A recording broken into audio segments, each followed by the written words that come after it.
বাংলাদেশ শুধু এশিয়ায় private bank হিসেবে সবচেয়ে সেরা ব্যাংক হিসেবে প্রতিষ্ঠিত হয়েছে, অ্যাওয়ার্ড পেয়েছে। এটার উপরে ফ্যাসিবাদী আওয়ামী লীগের চোখ পড়েছিল। এক ব্যক্তির কাছে হাজার হাজার কোটি টাকা লুটপাট করার সুযোগ দিয়ে ওখান থেকে ভাগ নিয়েছে।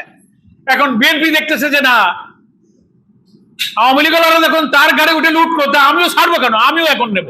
ওনারাও ভাগ বসানোর জন্য আবার সেই ফ্যাসিবাদের পথে হেঁটে আবার সেই অর্থ পাচারকারী লুটপাটকারীর হাতে ব্যাংক তুলে দিয়ে তাদের পছন্দের এমডি, তাদের পছন্দের চেয়ারম্যান বানানোর জন্য লেগে পড়েছেন। এবং তাদের বানাতে পারলে এই ব্যাংকের পুরো আমানতটা আবার ফ্যাসিবাদীরা যেমন কবজা করে নিয়েছিল, এই সরকার কবজা করে নেবে।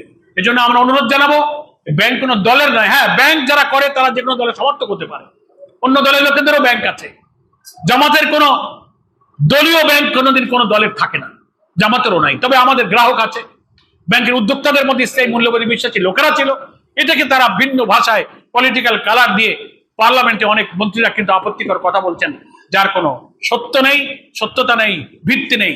অসত্য রাজনৈতিক প্রতিহিংসা এবং বিদ্বেষমূলক ভাবে তারা কথা বলছেন। সেখানে আমাদের বিরোধী দলীয় নেতা চমৎকার ভাবে এই ইস্যুতেও পার্লামেন্টে তার জবাব দিয়েছেন। আমি আপনাদের সকলকে ধন্যবাদ জানাই। সোচ্চার থাকুন। অর্থনৈতিক খাতের নৈরাজ্যে যে এবার যদি ইসলামী ব্যাংক ওই 5টি ব্যাংকের মতো ওই পরিণতির মুখে পড়ে, তাহলে শুধু ইসলামী ব্যাংকের ক্ষতি হবে না, দেশের অর্থনীতি মাটিতে মিশে যাবে। অর্থনীতির রেমিটেন্স, কর্মসংস্থান, ব্যবসা বাণিজ্য, এক্সপোর্ট ইম্পোর্ট সবকিছু ক্ষতিগ্রস্ত।